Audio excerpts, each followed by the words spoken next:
Coucou tout le monde. Aujourd'hui, on se retrouve pour notre deuxième épisode de Backstage. Donc, je suis la nouvelle arrivante, la deuxième Luna. Et du coup, aujourd'hui, on va vous parler de Chanel, cette maison que vous connaissez si bien, mais peut-être pas en détail. Donc, aujourd'hui, on est là pour vous la présenter. Je te laisse présenter un petit peu le programme. Hello tout le monde. Alors, effectivement, on est de retour aujourd'hui avec Chanel. Donc, on va s'y prendre comme la dernière fois, c'est-à-dire qu'on va commencer par d'abord l'histoire de la marque, continuer sur tout ce qui est du coup actualité et tendance, puis on fera les valeurs et comment y entrer du coup. Donc, n'hésitez pas aussi à aller voir notre épisode d'Hermès juste avant, si jamais ça vous intéresse.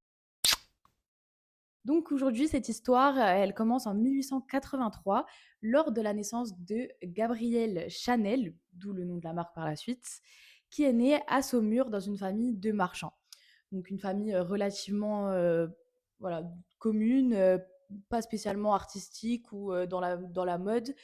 Et à 12 ans, elle perd malheureusement sa mère et son père l'abandonne. Donc une histoire quand même assez tragique. C'est triste, oui. Voilà, et elle finit en fait dans un orphelinat abbaye, en gros, en Corrèze. Et donc, justement, elle va apprendre quelque chose là-bas qui est la couture. Et Donc, oui, voilà, qui ce va qui est être plutôt important pour les débuts. exactement. Donc, et aussi, petite anecdote, je ne sais pas si tu savais comment le Dis-moi. logo a été créé. Non, il me semble pas. Alors, en gros, sur les vitraux de l'abbaye, il y avait des C entrecroisés et elle s'en est inspirée. Elle a trouvé ça Ah, c'est esthétiquement énorme. voilà, Trop valorisant. bien. Et du coup, elle s'est dit, bon, bah écoute, je vais m'en faire mon logo et elle l'a redessiné un peu. Et au final, ça en est devenu plus tard, du coup, son logo de sa Mais marque. tu vois, j'ai toujours cru que les deux C c'était pour Coco Chanel, mais du coup, d'après ce que j'ai compris, Et ben le non, surnom va arriver après. Donc, ok. voilà, Donc, c'est exactement, intéressant tout de. à Ouais. fait. Et donc en 1910, elle se met à fréquenter des cafés un peu plus luxueux. Donc c'est là qu'elle commence vraiment à rentrer dans la haute La haute. société, dans la haute.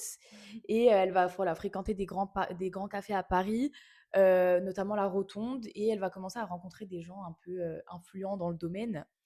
Et d'ailleurs, elle se met à 24 ans à se faire des spectacles de chant. Donc Ok. elle sait tout faire en fait. Mais vraiment, Elle elle est sait polyvalente, coudre, quoi. voilà, elle fait une marque de mode, enfin voilà. Et ensuite, c'est justement pendant ces spectacles-là qu'elle va rencontrer des officiers qui ensuite l'appelleront Coco. Ok, Donc, d'où le Coco Chanel. Bah d'où voilà, le ça Coco c'est. Chanel. Faut s'en rappeler. Voilà, donc ensuite, elle rencontre quelqu'un qui va changer sa vie, qui s'appelle Arthur Boy-Capel. Et Et qui voilà, va devenir son mari. exactement, tout à fait. Donc, elle va vivre une histoire hyper passionnelle avec lui. Et on y reviendra après, mais ça a été un peu des hauts et des bas. Et donc, en fait, ce fameux monsieur, il va financer sa première boutique. Ok. Donc, ce qui va lui permettre justement de lancer sa marque et sa Et fameuse d'ailleurs, dans cette boutique. première boutique, donc c'est pas encore, on n'est pas encore à l'image de Chanel que vous connaissez tous aujourd'hui.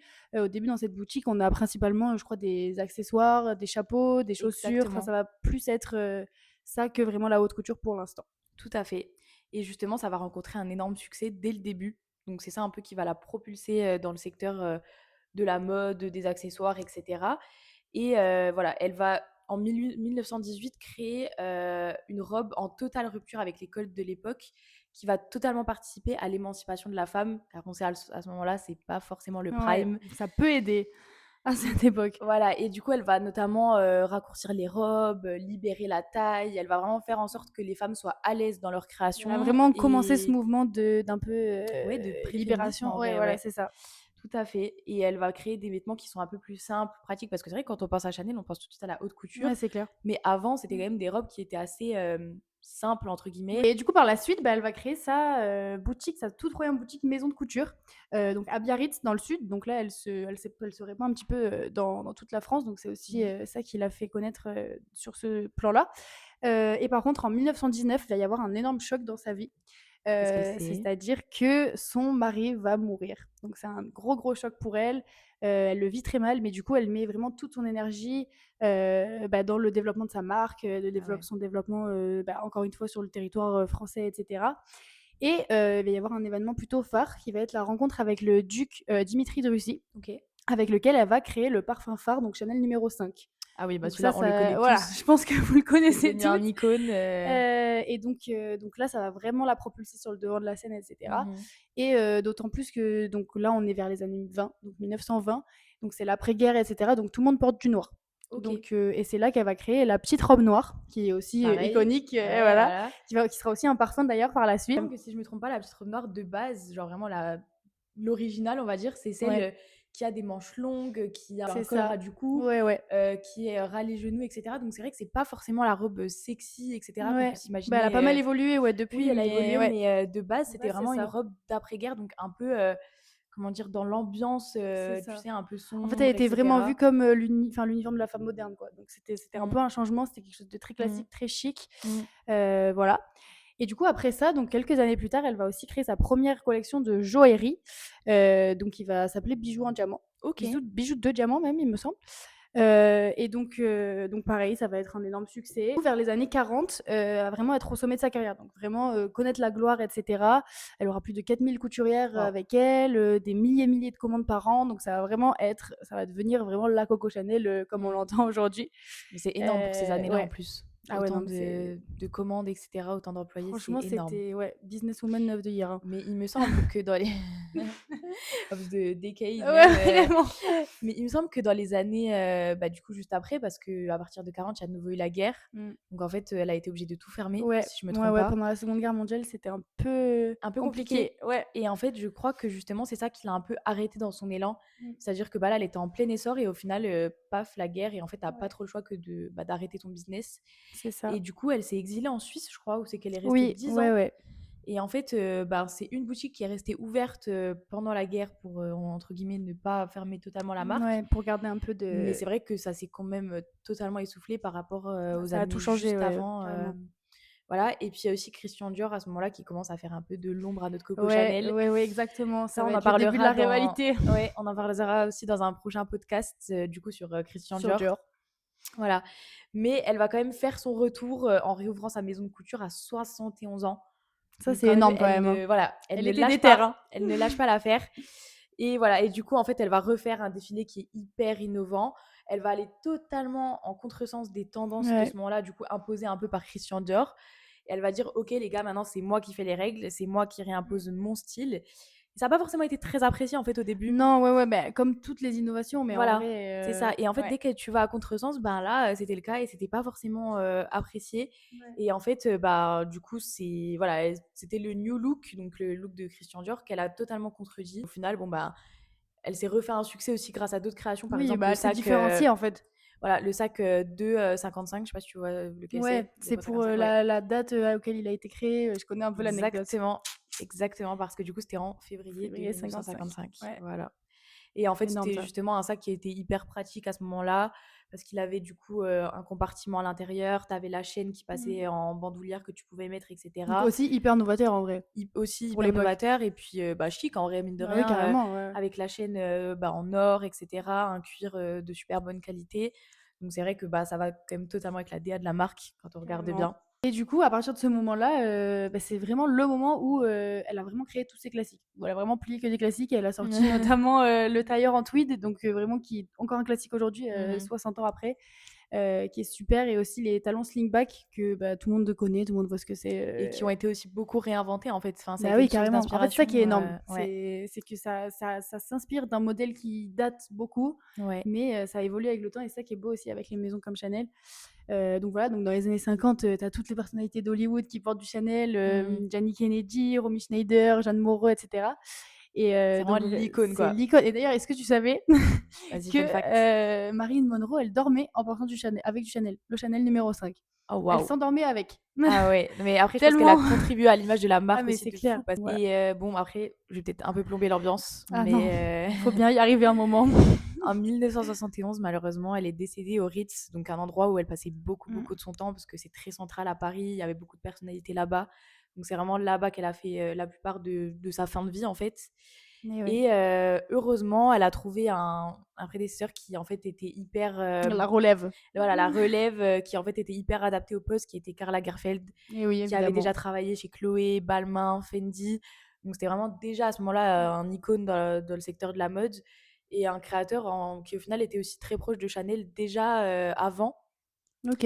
Et donc c'était un peu la personnalité adaptée au final puisque, bah, c'était un directeur artistique, Ouais, elle donnait pas sa maison à n'importe qui, quoi. voilà, exactement.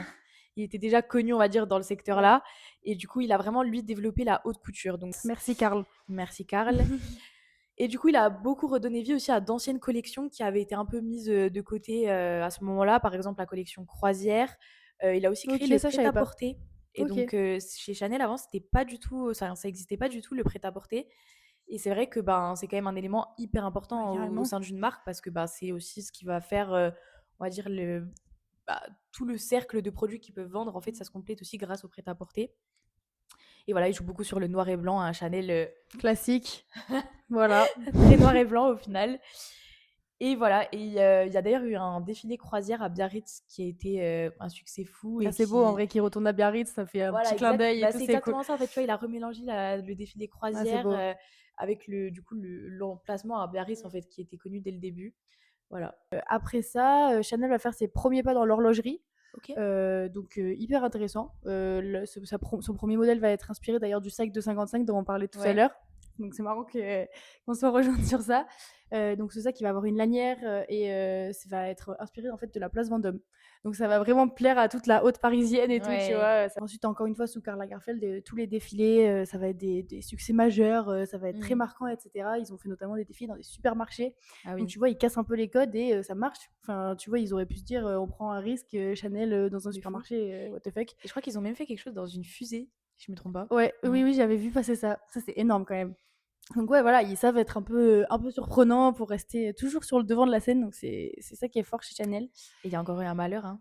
Et oui, et Encore oui, oui, un. oui, quand ça ne s'arrête pas. En Mmh. 2019, Karl Lagerfeld est mort. Malheureusement. Donc malheureusement, voilà, donc c'est vraiment une énorme, icône qui s'est éteint et du coup, pour Chanel, ça mettait un peu, bah, c'était la grande question, quoi. Donc voilà, pas très fun et du coup, pas longtemps après, on a trouvé sa relève parce qu'il faut bien qu'il y ait quelqu'un en commande, hein. Donc Chanel a nommé sa nouvelle directrice artistique qui était, Virginie Viard Mmh. qui, anecdote très drôle, était, premièrement stagiaire chez Chanel. Donc comme quoi, Comme quoi regardez Backstage les gars. ouais, on peut le faire, on peut le Vous faire. pouvez le faire. Donc voilà, elle était stagiaire chez Chanel, elle a été pas mal remarquée, elle a collaboré de hyper près avec Karl Lagerfeld. OK. Et du coup, bah, forcément, elle a eu enfin forcément, elle a énormément travaillé pour avoir ce poste-là. Et elle a notamment ajouté deux innovations donc, chez Chanel qui étaient pas hyper développées, notamment les mitaines. Donc OK. accessoire qui est monté là ces dernières années à la mode pas mal, Ouais. voilà. Et le col montant, qui était aussi quelque chose que, bah, Qu'on retrouvait pas forcément, étonnamment, en qu'on fait. retrouvait pas trop chez Chanel, quoi. OK. Donc voilà, quand même pas mal, d'innovations avec cette petite dame. Hyper intéressant et donc, bah, je vous propose que maintenant on passe du coup, aux actualités donc plus On récentes. revient dans le présent. Voilà, exactement. Alors, première actu, j'espère que vous n'êtes pas passé à côté parce que c'était vraiment un défilé de fou. Je parle bien évidemment du défilé, Spring Summer du coup, bah, en 2026 de la dernière, Paris Fashion Week qui était juste incroyable. Enfin, perso, j'ai adoré le regarder. Les décors Perso, étaient j'étais à ouf. Paris pendant ce défilé. Ah, Je très l'ai pas vu, j'étais pas assez dans la haute, très mais bon fun fact ça, parce qu'on aurait tous aimé être à Paris à ce moment-là et surtout être au défilé en vrai de vrai, mais voilà. Et du coup, c'est Mathieu Blasi du coup qui a repris la marque donc après Virginie du coup, donc c'est depuis 2024 qu'il est devenu directeur artistique. Et en fait, il a présenté une collection haute couture du coup au sein de ce défilé-là, qui était vraiment inspirée de l'ornithologie et de la nature. Donc on y retrouvait des champignons, presque un peu, c'était hyper dingue, c'était trop ouais, bien. presque un peu comme dans un rêve. Je sais pas comment expliquer, mais les champignons Ouais, étaient c'était un peu eerie, genre, tout c'était rose, ouais. le décor aussi, et cetera et c'était hyper, enfin très inspiré de la nature et très, féerique au final et c'était super beau. Il y avait beaucoup de jeux de transparence, des couleurs assez pastel, et cetera. Bon, toujours la classique, blanc et noir évidemment de chez Ouais. Chanel. C'est beau aussi que Chanel sache se développer comme ça dans des trucs qui sont Ouais. inattendus, en fait. Pour moi, ils font toujours des choses inattendues et c'est ça qui est très C'est fort. ça et en fait, ça célébrait aussi beaucoup bah, la beauté terrestre, en fait, tout simplement, donc un peu, hommage à la Petit terre au message final. aussi, Exactement. Autre actu qui est hyper importante à savoir, c'est que du coup, récemment, ils ont fait une campagne de pré-collection, donc de l'automne-hiver, 2025-2026 et pour cela, ils ont choisi Jennie, du coup, qui est une énorme. chanteuse, qu'on connaît tous en vrai et je trouve C'est qu'elle clair. représente hyper bien la C'est la maison reine. parce qu'elle a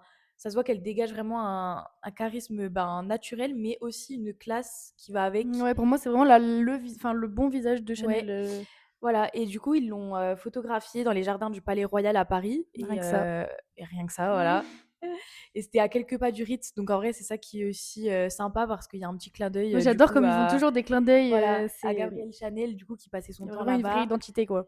Voilà, exactement Ouais. et donc la collection, voilà, ça évoque toujours, cette fine ligne entre le féminin et le masculin. C'est quelque chose que la marque, a beaucoup prôné pendant des années. C'est vrai que c'est une marque qui, justement, fait jouer un peu les codes, comme on l'a dit, et que ce soit à travers les vêtements, la haute couture et cetera. Elle mélange beaucoup le féminin et le masculin et c'est vrai que c'est ça qui rend aussi la marque aussi, originale et voilà, ça nous rappelle aussi beaucoup les années 90. Et du coup, maintenant, on va passer à la partie qui vous intéresse le plus sûrement, c'est les valeurs et du coup, Restez les gars, restez ici. comment rentrer dans la marque. Et du coup, on a eu pareil, comme la dernière fois, un avis d'une stagiaire de chez Chanel qui nous a été très précieux. Et du coup, on va regarder ça ensemble. Merci à toi d'ailleurs. Les valeurs de Chanel, du coup, ça, on en a un peu parlé jusqu'à maintenant. C'est vraiment, ça va être tout ce qui comporte donc le plaisir, l'individualité, l'assouvissement de ses envies, et puis aussi, voilà, l'émancipation, Tout à fait. la confiance en soi, etc. Tout en gardant donc un certain lien avec la tradition historique qui est toujours très importante chez Chanel, qui va aussi, ça va être vraiment la marque qui a commencé un peu défier les frontières de la féminité. Tout à Donc fait. c'est ça qui est fou chez Chanel. Et selon leurs propres mots, Chanel, en fait, chez eux, pour eux, ils vont chérir la liberté de création, encore une fois l'individualité, donc avoir son propre style, La pas avoir peur de, liberté, voilà, ouais. pas vouloir forcément rentrer dans des cases, et cetera. Ça va vraiment être fort chez Chanel. C'est intégré dans toute leur organisation et ça va se refléter donc dans la conception de leurs produits, mais aussi dans leur organisation Le corpo un savoir-faire peu, tu vois, aussi. voilà. Donc voilà, c'est vraiment une maison très complète, Tout à avec fait. un savoir-faire exceptionnel. Et d'ailleurs, si du coup vous voulez postuler chez Chanel, donc nous ce qu'on recommande c'est évidemment de passer par le site carrière qu'on vous mettra donc juste là.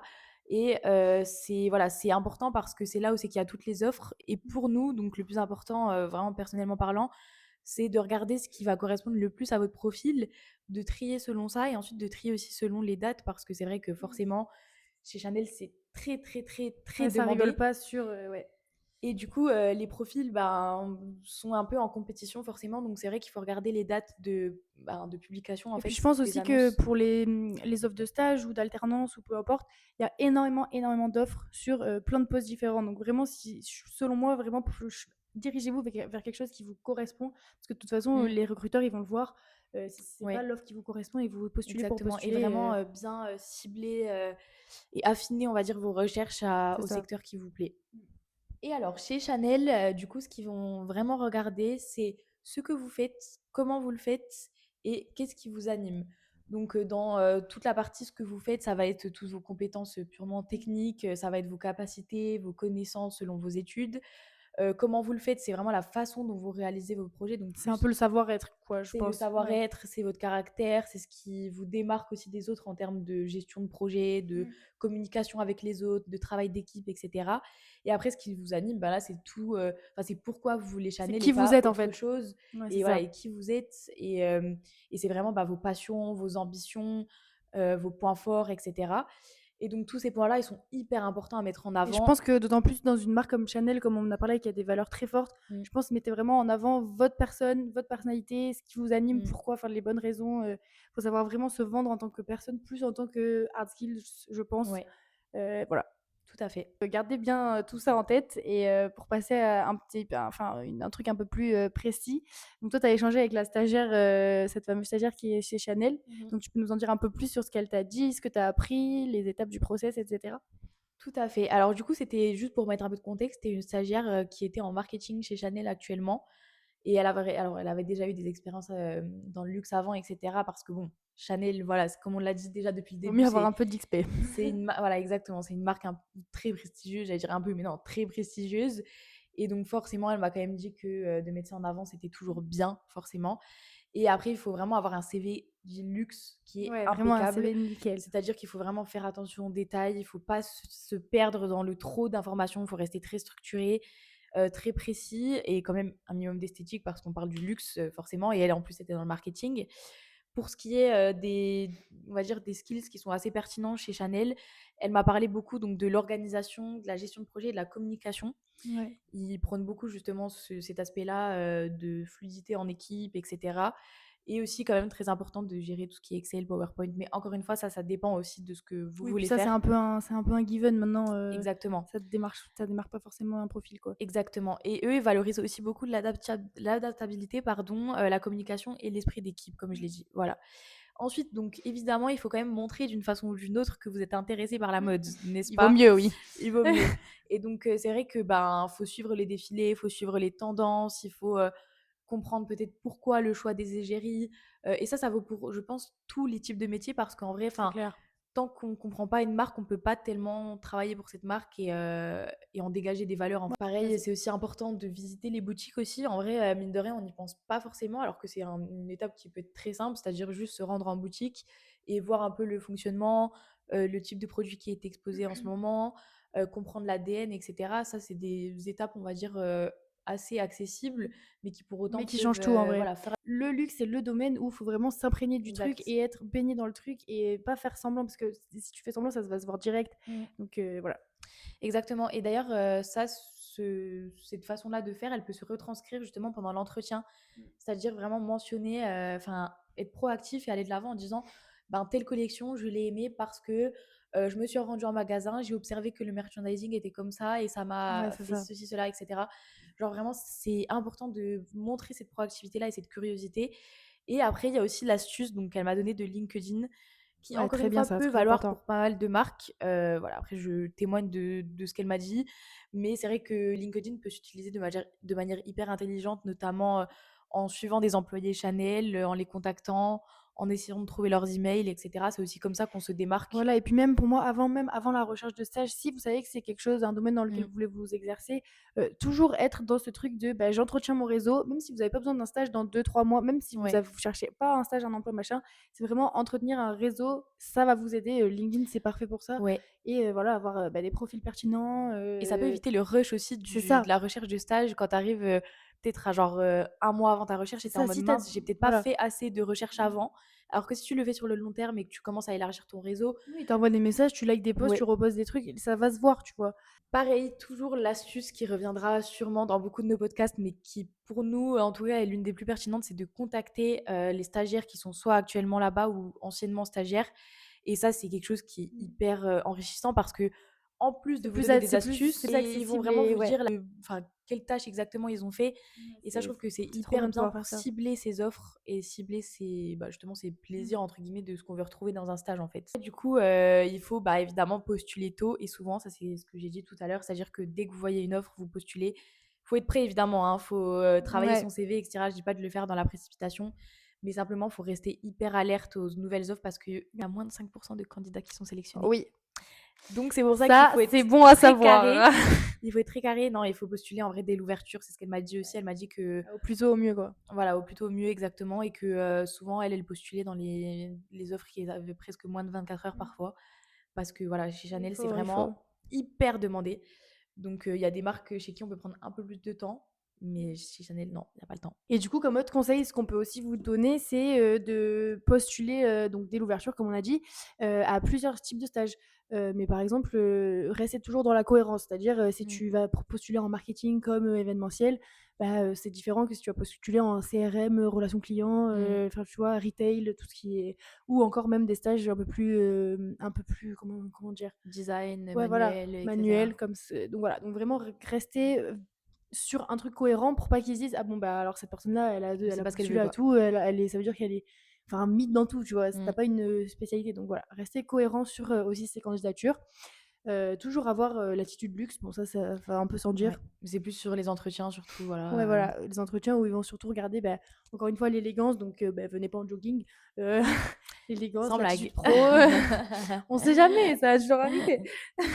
Voilà, le sens du service et puis le sens de la collaboration. En fait, vraiment imprégner toutes les valeurs de Chanel. Donc c'est bien si c'est aussi les vôtres, sinon vous faites semblant. Mais Restez voilà. vous-même, mais pas trop. Mais pas trop quand même. Voilà. Donc c'est un peu tous les conseils qu'on a, je crois. Oui, On puis en arrive vrai, un peu bah, à la vraiment, fin. si on devait citer un conseil particulier pour Chanel, c'est que vraiment, rappelez-vous que c'est très compétitif, Mmh. qu'il faut être très furtif, entre guillemets. Voilà, être toujours dans les valeurs Chanel qu'on a citées précédemment. Et ben juste, en vrai, tentez votre coup, quoi. Et si Et c'est écoutez Chanel qui vous fait Backstage, hein. kiffer, voilà, et Voilà, hein. backstage, hein. Écoutez Backstage les gars, ça va vous aider. Voilà, et du coup, Voilà. ben, on espère que ce petit épisode sur Chanel vous aura plu. Et donc, la prochaine fois, du coup, on se retrouvera pour un prochain podcast sur une autre maison de mode avec de nouveaux conseils. Suspense. Et voilà, et on espère du coup que vous allez passer une bonne journée, bonne soirée, peu importe. Et passez vos entretiens chez Chanel aussi. Et bons entretiens, bon tout ce J'espère que vous qu'on voulez. on aura les gens des 5%. Ah oui, Merci pour d'avoir bisous! regardé.